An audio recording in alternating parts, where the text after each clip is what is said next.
Accountability is a choice. Okay, so it's a choice. You have the power and this is what we call this. This is your normal day life. This is where you are.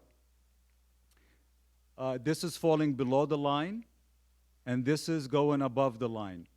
So during your day, going below the line and going above the line and below the line and above the line is completely normal. This below the line and above the line are contagious.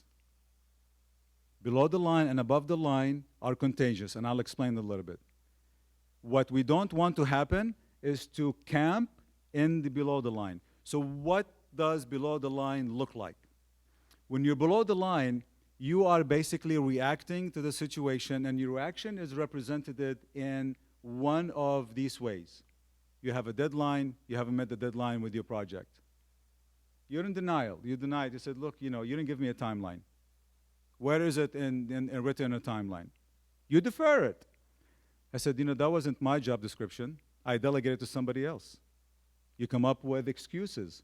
You justify it. You criticize. You said, look, I'm overworked. I got too many projects. This was not a priority for me. And you blame. And someone else blames. So you point the fingers.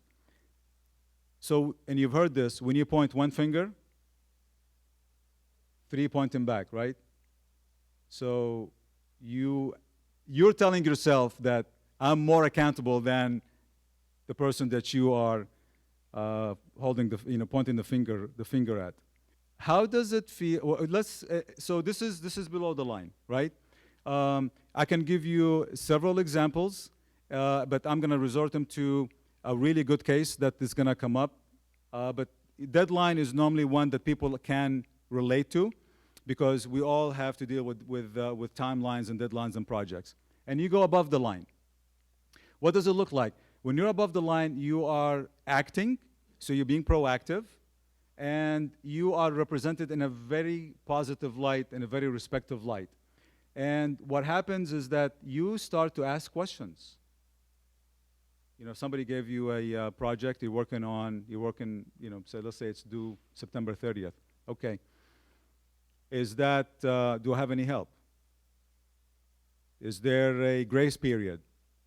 Is it dead on the 30th? You start to clarify. You start asking questions. It's not, most of our lives are negotiable. Most of our dealings in our lives are negotiable with one another. You listen, you understand, you start to share information, you start to learn, and then you change.